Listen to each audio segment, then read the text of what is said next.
선진국들의 민주주의 역사를 살펴보면서 우리나라 정치에 나아갈 방향에 대해서 이야기를 나누고 있습니다. 지난 시간에 이어서 오늘도 역시 저희들에게 지식을 심어주실 세 분의 교수님 모셨는데요.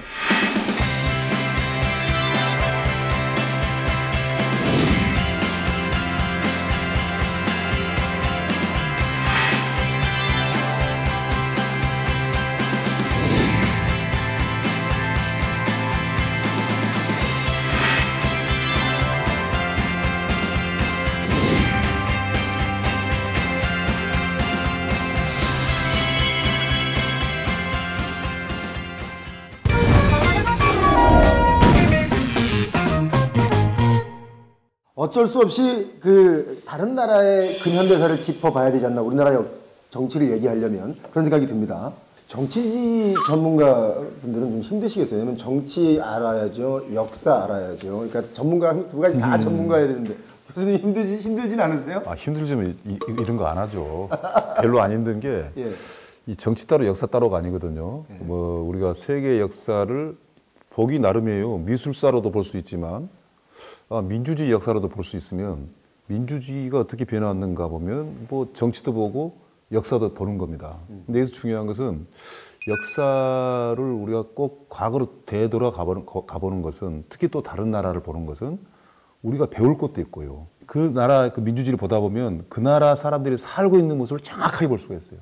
우리가 예를 들어서 오늘 일본의 민주주의를 보지 않습니까? 그러면 민주주의가 얼마나 잘 돼 있다를 떠나서 일본은 이것을 민주주의 정치를 이렇게 하고 있구나 해서 다른 그 나라를 더 자세히 알 수 있는 그런 계기가 되기 때문에 역사와 정치는 하나로 볼 수 있는 부분이 많다고 생각합니다. 교수님 어떠세요? 역사라는 것은 과거에 대한 단순한 기록이 아니라 현재의 창일 수도 있고요. 미래에 대한 희망일 수도 있습니다. 그러니까 역사를 모르고 미래를 나갈 수가 없다는 거죠. 앞으로 대한민국의 민주주의가 성숙되기 위해서는 어떤 부분이 부족했던가, 어떤 부분을 또 개선할 것이냐라는 거를 우리가 이제 정치학에서는 이제 비교주의적 관점이라는 얘기를 많이 합니다. 그러니까 해외에 특히 이제 선진 의회 민주주의를 구현하고 있는 나라와 우리가 기능적인 측면에서 어떻게 다른가, 또는 전체적인 면에서 어떻게 비교할 수가 있는가, 이것 통해서 보다 완벽한 것을 향해서 갈 수 있는 길이 열린다는 면에서 보면은 우리만이 아니라 우리 주변에 있는 국가에 대한 연구하고 분석하고 비교하는 것에 의미가 있다고 봅니다.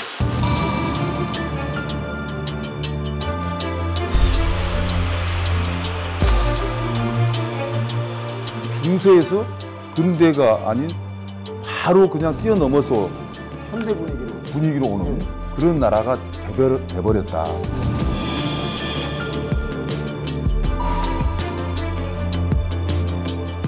일본설은 최선을 다하지 않았다, 메가더가.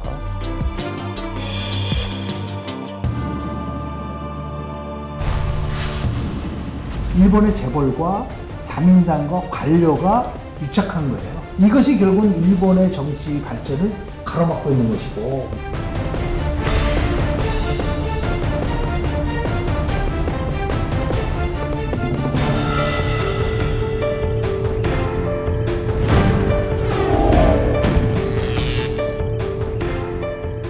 지난주에는 저희가 메이지 유신으로부터 시작돼서 일본의 민주주의 역사를 좀 배웠는데 오늘은 이제 그 메이지 유신 시대가 시작되면서 막부 시대가 막을 내렸잖아요. 그러면 궁금한 게 이제 그러니까 내부적으로 반대 세력들을 다 평정하고 났는데 그냥 평화의 시대, 그러니까 잘 살자 고요히, 이게 아니라 뭔가 외부로 나가서 뭔가 으쌰으쌰 뭔가 해야 또 이게 또 진행이 되니까 그랬던 건가요? 어느 나라든 간에요, 내부적 결속을 위해서는 외부적으로 결국은 내부 세력에 대한 갈등을 의도적으로 야기시키는 거예요. 그럼 내부 결집이 강하게 나오지 않습니까? 1868년에 지금 이제 메이지 유신이 일어난 거라고 본다면, 우리는 역사적으로 보면 1864년서부터 1973년까지 그 9년 동안은 대원군이 석정했던 시기란 말이에요. 그러니까 당연히 이거는 충돌될 수밖에 없는 것이죠. 한쪽은 죽이려고 그러고 한쪽은 부수려고 하는 이 부분들이 갈등을 일으켰었던 부분들인데요. 1차적으로 보면은 우리는 굳건하게 대선을 지킨 것처럼 이제 느껴지지만은 큰 틀 속에서 보면 끊임없이 결국은 일본 쪽이 요구했던 거는 뭐냐면 대한민국을 발판으로 대륙으로 나가겠다라고 하는 그것이 굉장히 강했던 거예요. 그래서 우리를 결국은 징벌할 수밖에 없다라는 것이 팽배될 수밖에 없었던 거. 그 시상량이 이제 결국은 대한제국이 있지 않았었나 생각합니다. 또 하나 일본이 그 침략으로 나간 이유 중 하나가 당시 러시아가 남하를 한다는 그런 것을 많이 걱정을 합니다. 대한제국이나 조선이 좀 약했기 때문에 러시아는 대한제국도 조선을 장악해가지고 그 다음 일본을 침략할 것이다. 이런 이야기가 상당히 많이 나왔습니다. 일본 내에서. 그래서 일본은 침략을 당하지 않기 위해서는 침략을 함으로 인해서 우리들도 같은 제국주의 세력이다라는 것을 보여줘야만이 이제 서양 세력은 일본에 대한 침략을 포기할 것이다. 이러한 사상을 갖고 있는 사람들이 굉장히 많았던 것입니다. 메이지 유신이라는 것을 계기로 해서 내부의 정치 세력이 완전히 바뀌어버립니다. 그런데 그 바뀌는 것이 이 서로 어떤 대립 구도가 있는 게 아니라 메이지 혁명을 주체 세력들이 어쩌면 제국주의로 온 세력하고 담합을 해서 가는 측면도 있었기 때문에 일본이라는 나라는 우리 한국과의 관계에 있어서는 식민지와 제국주의 관계가 되지만 세계사적으로 짧은 기간에 가장 큰 변화를 어쩌면 중세에서 근대가 아닌 바로 그냥 뛰어넘어서 현대 분위기로 오는 그런 나라가 돼버렸다. 동학농민운동이 일본 제국주의 확산의 발판이 되었다. 이 얘기는 갑신정변이 끝났을 때 그러니까 그거는 1884년의 이야기인데요. 청나라하고 일본이 조약을 맺었습니다. 청나라 혹은 일본이 그 나라 그러니까 조선에 질병한다면 또 다른 나라도 질병할 수 있다. 조선왕조가 청나라 군대에 그 신호를 보낸 거죠. 도와달라. 예. 근데 거기에 그러니까 조선에게 청나라가 개입했다. 근데 그 청나라하고 일본의 조약으로는 그 경우는 일본도 들어갈 수 있게 되어 있었어요. 자기네끼리 조약을 한 거죠. 네, 그 일본의 그때의 생각은 잘못하면 완전히 그 청나라가 조선을 지배하게 될 것이다. 그러면 그 일본의 발판이 사라진다 이거죠. 그래서 이 기회에 그러니까 동학농민운동으로 또 일본군도 들어가서 이것을 단합해주겠다. 말하자면 이거죠. 도와주겠다. 예, 도와주겠다. 분명히 맞는 말씀이거든요. 맞는 이야기인데 이 동학혁명의 본질은 중국이나 이 일본서는 그때까지 전혀 일어나지도 않던 인간은 평등하다. 저기 써있죠. 인내천. 이것을 실현시키려는 근대화에서의 가장 그 질적으로 수준이 높은, 좀 과격하긴 분명히 과격하죠.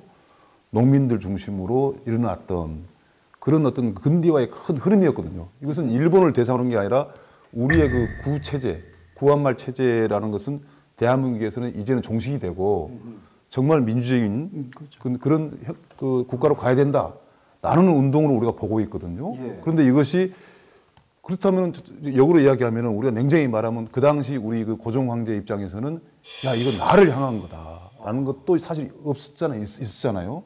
근데 이럴 때 이제 외세를 불렀다 그러는데 제가 볼 때는 불렀다는 증거보다는 그냥 들어왔다는 게 더 많거든요. 그러니까 일본은 그렇게 들어왔고요. 그러니까 이걸 그렇죠. 중국에 대해서는 도움을 요청한 게 사실이에요. 그래서 이것을 명확하게 규명을 해가지고 규명을 해서 이것은 근대화 운동의 자절이다.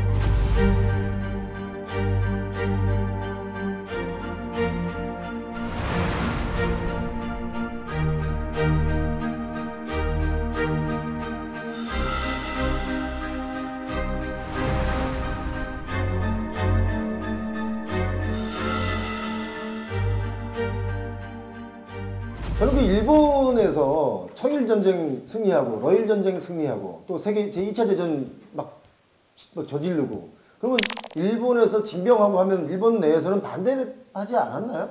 일본 내에서는 두 가지 논의가 있었어요. 그거는 국권이 중요하는가, 그 나라의 권리라고 해서 사실상 대외 진출, 대외 침략이에요. 그게 중요한가, 혹은 민권이 중요한가라는 두 가지 논의가 계속 있었어요. 일본 내에서. 네, 일본 내에서. 그러나 문제는 특히 로일 전쟁을 하면서 러시아의 남하가 있을 것이다. 그러한 논의가 일본 내를 사실상 많이 지배를 합니다. 그래서 민권의 이야기가 많이 후퇴해가지고 극권이 중요하다. 이런 식으로 흘러간 것입니다. 그렇게 해서 또 일본 제국주의가 만들어지는 상당한 논리적인 기반이 되기도 했고요. 저 어릴 때는 사실 그 쓰는 용어 중에 일본어가 한 30% 안 섞이면 대화가 안 됐을 때가 있었어요. 야, 스미끼리 좀 갖고 와. 야스리 좀 가지고 와. 다 일본 말이잖아요. 근데 요즘은 아예 거의 그런 말 안 쓰고 또 대화가 너무 잘 되거든요. 교수님 아까부터 계속 메모하시는데 여기 뭐 덧붙일 생각은 있습니까? 아니고요. 결국은 뭐냐면 일본이 제국주의화되면서 가졌었던 큰 자유남조의 야욕은 뭐냐면 당시 말에 이제 근대화를 추진하는 과정이잖아요. 근데 근대화를 추진하려고 한다면 다양한 예를 들어서 자원들이 필요해요. 예. 근데 일본이나 우리나라 그렇게 자원이 풍부한 나라가 아닙니다. 그러니까 이것을 확보할 수 있는 방법은 결국은 동남아 지역을 완전히 확보하고 더 나아가서는 태평양에서 자신들이 위상을 지킬 때만이 결국 일본의 근대화가 이룰 수 있다는 생각을 하게 된 거예요. 그러다 보니까 이제 결국 판천지로 가게 될 수밖에 없는 것이고 이 과정 속에서 우리가 간과해서는 안 될 부분은 결국은 외교는 현실이에요.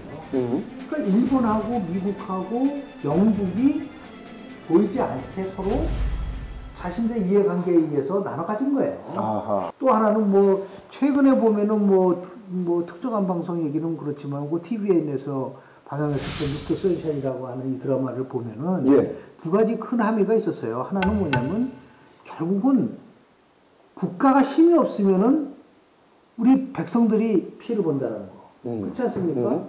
두 번째는 뭐냐면 아무리 국가가 망하더라도 누군가는 나라를 지켜야 된다라고 하는. 일본은 그렇게 강하게 가고 우리는 비록 쇠퇴했지만 뿌리는 우리의 그런 그 저항의식이라든지 새로움에 대해서 갈구하는 이런 것들이 결국은 뭐 냉전 체제 속에서도 끝까지 살아남을 수 있는 그런 저력으로 우리가 작동되는 부분들이 있다라는 말씀입니다.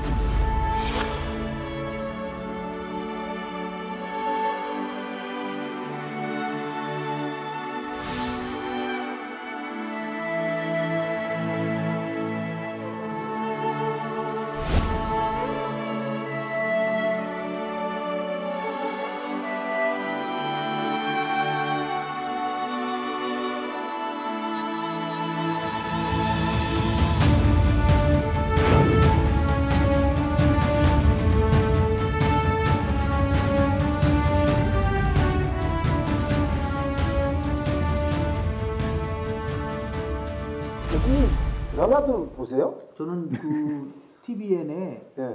뭐 특별 방송을 방송하지만 우리 그 드라마가 상당히 저한테는 아주 굉장히 와닿았어요. 좋은 왜냐하면 드라마였군요. 처음에는 저는 안 보려고 그랬어요. 개인적으로 구한말에 대해서 갖고 있는 편견들이 있었어요. 그런데 이게 뭐 작가가 왜곡을 했느냐 안 했느냐 그 문제가 아니고 우리 뒤에도 보면 의병에 대한 문제가 많이 나오거든요. 우리가 얼마나 이 국가를 지키기 위해서 이 민초들이 활동했느냐에 대한 부분들을 아주 굉장히 리얼하게 보여줬던 것이고요. 두 번째는 그 드라마가 좀 최대의 그 효과가 뭔지 아십니까? 뭐예요? 반일 감정이 정말 많이 생겼어요. 그 드라마를 보면서 야 정말 일본 너무했구나. 아무리 뭐 그동안 일본을 잘못했다는 얘기를 하는데 그 드라마 한 편으로 해서 야 우리가 진짜 일본에 대해 다시 한번 생각해보자 라는 것을 더 강하게 줬다는 면에서 봤을 때 그 작가가 주는 굉장히 문화가 있다라고 보는 거죠.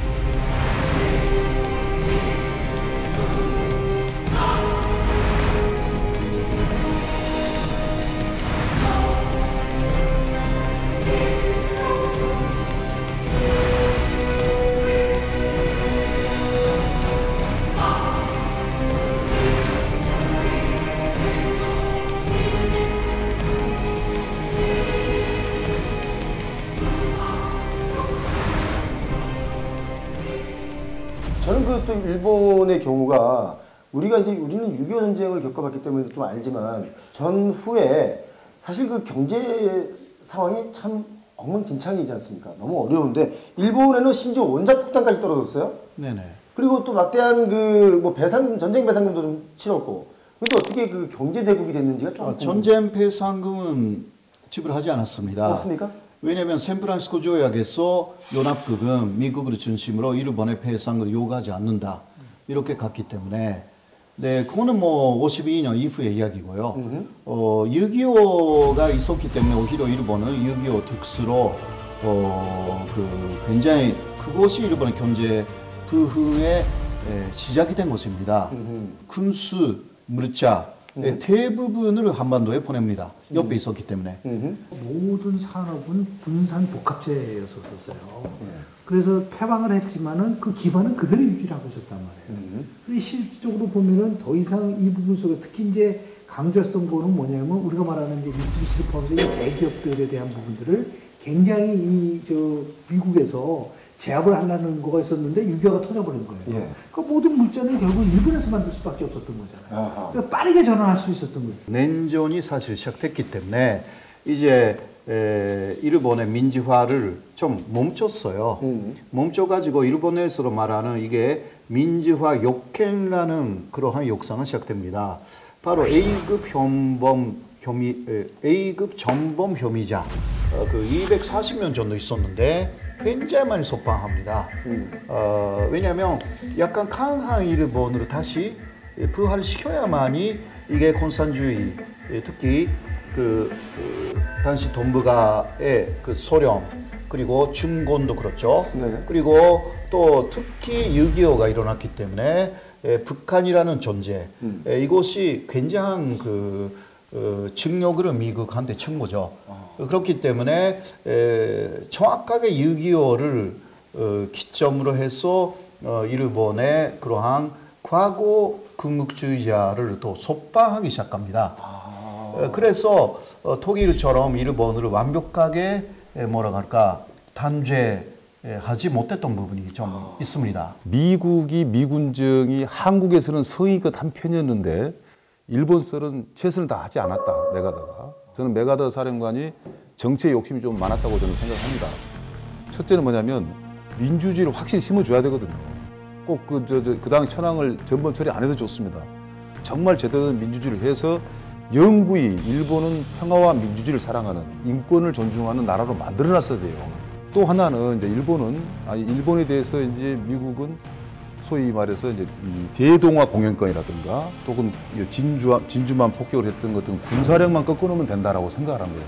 정치는 좀 쉽게 생각하고 이게 이제 되게 미군정 맡은 사람들이 이제 아무래도 군인이 많았을 거 아닙니까? 그래서 헌법에다가 절대 무기를 갖지 말아라 평화헌법을 만들어주면서 그 정도 선에서 일본은 뭐 미국 속에서 항시 갈 수 있는 뭐 불편한 국가가 아니다라고 했던 것이 일본의 민주주의의 어떤 정착에는 좋지 않은 역할을 미군정에서 했다 이렇게 생각합니다.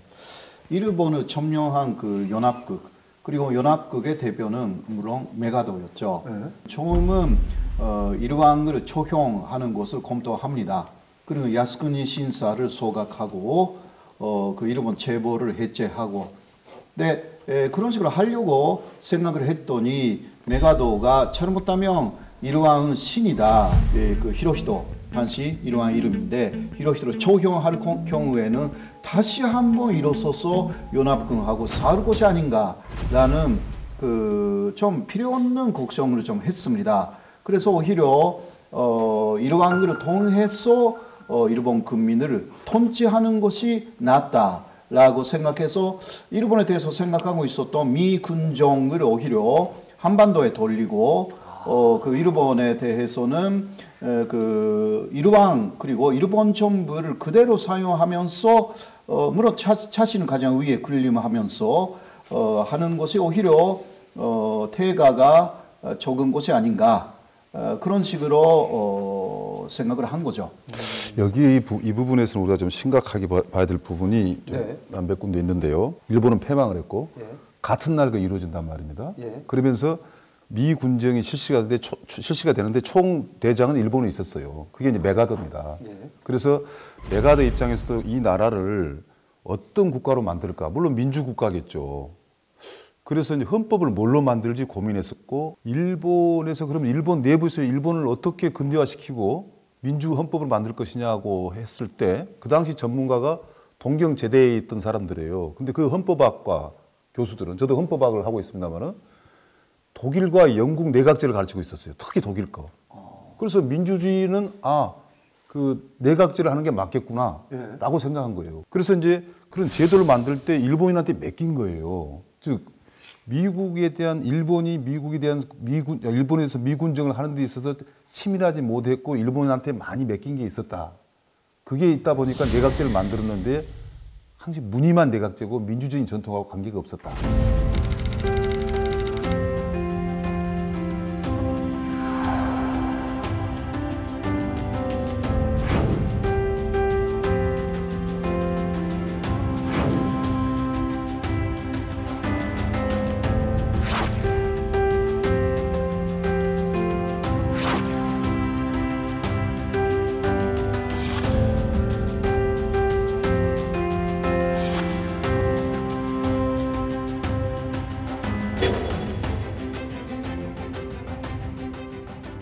일본의 정당에 대해서 한번 좀 얘기를 해볼까요, 그러면? 일본은 당이 뭐가 있죠?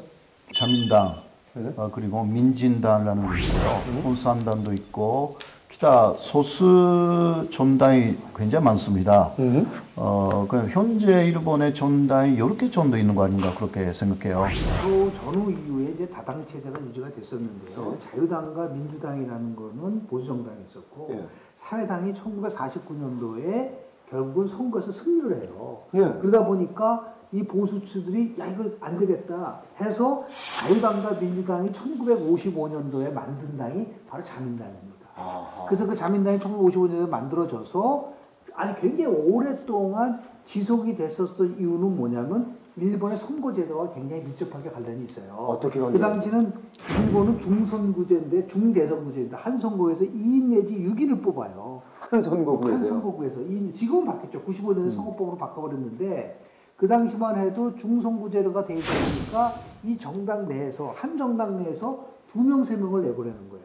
두 번째는 뭐냐면 선거에서 승리하기 위해서 우리도 비슷한데 농촌 지역의 지역구를 많이 놔준 거예요. 도시에 있는 지역보다도 인구 편차가 굉장히 심합니다. 그러니까 보수 정당들은 농촌 지역에서 당선이 많이 되는 거예요. 그리고 이제 도시 같은 지역에서는 사회당이라든지 나눠갖게 되고 그래서 장기 체제로 유지될 수 있었던 거는 뭐냐면 먼저 지금 이제 고인됐지만 미국의 UCLA의 스칼라피노 교수가 얘기한 게 1.5 정당 체제가 만들어졌다. 그러니까 야당을 전부 다 합쳐봤자 0.5밖에 안 되고 결국은 일본의 자민당이 계속해서 장기 집권했었던 1.5 정당 체제 속에서 우익의 뿌리를 계속까지 끌고 갈 수 있었던 그 기반을 만들어진 거는 바로 선거 제도가 밀접하게 연관이 있었다는 말씀을 드립니다. 이 일본도 너무나 자민당이 가고 여러 가지 부패 정치가 나오고 뭐 아마 기억들 날 겁니다. 다나카 뭐 그 당시 그 수상 굉장히 유능한 사람이지만 비리로 여러 가지 이제 검찰에 불려다니기도 하고 그러면서 정치 부패를 역시 일본 국민도 싫어해요. 그러면서 소선거제 제도를 바꿉니다. 그래서 한때 정권 개최가 잠깐 돼요. 그래서 일본도 정치적으로 상당히 발전해 가겠구나. 그랬다면 일본은 아마도 더더욱 국가가 발전하고 민주적인 그 기반 하에서 국제사회에서 침략 시대에 반성을 하자라는 이야기도 나왔을 거예요. 근데 다시 도로목 원위치로 와버린 것은 뭐냐면 일본의 어떤 정치 문화입니다. 근데 정당이라는 것은 독점도 중요하지만 정당 간에 경쟁을 해야지 민주주의가 되거든요. 국민들은 정당만 투표를 해요. 우리나라하고 틀리 대통령 따로 뽑는 것도 아니고. 그런데 그런 것들이 결국엔 또 자민당 안에 파벌들 중심으로 딱 가버린단 말이죠. 옛날 꼭 봉건시대 같이. 그래서 한 정권이 잡으면 결국 그 안에서 놀아버리는데 이것을 겉에서 보고 자민당은 칠면조 정당이다. 색깔이 당은 하나인데 국민들이 좀 개혁적인 정치를 원하면 개혁파가 집권하고 좀 보수적이고 경제를 중시적인 쪽으로 하면은 또 그쪽 파가 또 수상이 되고 뭐 이런 것들. 자민당을 벗어나진 않네요. 그렇죠. 그러니까 민주주의에서 필요하는 보편적인 가치가 아직도 논의된 구조가 아니다라는 것이 지금 현재 자민당의 한계이자 특징 이렇게 볼 필요가 있겠습니다. 시청자분들은 아주 큰 공부하신 것 같아요. 저 지금 이 말씀이 저한테 지금 충격이었거든요. 근데 문제는 뭐냐면 이런 개파 정치가 가능했었던 거는 아까 제가 말씀드린 2인 내지 6인의 중선구 제도인데 가장 핵심은 뭐냐? 일본의 재벌과 자민당과 관료가 유착한 거예요. 아. 그러니까 이 세계가 바꾸는 것보다는 계속해서 끌고 가는 것이 낫다는 생각이 들기 때문에 오랫동안 장기 집권을 했는데 이것이 결국은 일본의 정치 발전을 가로막고 있는 것이고 그것이 결국은 지금 현재 아베가 장기적으로 집권하는 하나의 기반이 될 수 있는 부분들도 있는데 거기에 보이지 않게 아베 총리는 내적으로 아주 운이 좋았었던 거예요. 왜 그러냐면 북한이 계속 미사일 쏘고 그리고 핵을 개발하게 되면 그 최대 수혜자는 누구냐? 아베인 거예요. 그러니까 계속해서 표가 돌아오고. 표가 계속 된다는 거죠. 근데 그 일본은 그래도 그러면 예를 들면 자민당이라고 하는 그 테두리가 1.5의 어떤 정당이라고 봤을 때 그 자민당이라고 하는 하나에 뭉쳐서 가는 건 있겠네요. 그 파가 좀 다를지언정. 그렇습니다. 그거를 국민들은 마치 바뀌었다고 생각하는 거예요. 착각하는 거예요. 근데 우리나라는 영호남 갈라놨죠. 이제 진보 보수 갈라놨죠. 보수도 뭐 개혁과 또 뭐 이거나 진보도 뭐 막 갈라놓거든요. 아니 그래도 막 갈라놔도 지금 헌팅턴 교수가 하버드대학교 헌팅턴 문명의 충돌 헌팅턴 교수가 이런 얘기를 했어요. 어느 나라 국가든 간에 평화적으로 정권이 2번 이상 교체되면 그 나라는 민주주의라고 했어요. 아, 우리 민주주의잖아요. 우리 민주주의죠. 우리 3번이나 정권이 교체된 거예요. 네. 너무 허무한 거예요. 그 다음에 88년서부터 98년 10년은 보수. 98년에서 2008년은 진보. 근데 2008년서부터 2017년까지는 보수. 계속 10년마다 권력이 교체되는. 교수님, 그러면 이거 여쭤볼게요. 일본인들도, 일본 국민들도 그렇게 우리나라처럼 이렇게 뭐 우리가 그때그때에 따라서 그 정권이 바뀐다는 걸 알 거 아닙니까? 그렇습니다. 근데 일본은 왜 그렇게 당을 바꿀 생각은 안 하죠? 그러니까 제가 말씀드린 것처럼 고유한 정치 문화 때문에 그런 거예요. 그리고 그러니까 또 몇 번 바뀌기는 했어요. 네. 그냥 사회당 정권도 좀 있었고요. 네. 그리고 그 13년 이후 그 14년까지 1년 정도는 그 일본 신당이라든가 그런 소수 전단들이 조금 그 연립해가지고 정권 잡기도 했어요. 그리고 2009년에 그 민주당 쪽에서 정권을 잡았죠. 네, 다 단명이에요. 단명으로 끝났습니다. 네, 그거는 역시 그 경제 개혁을 좀 잘못하거나 그 국민들이 볼 때는 자민당보다 못한다.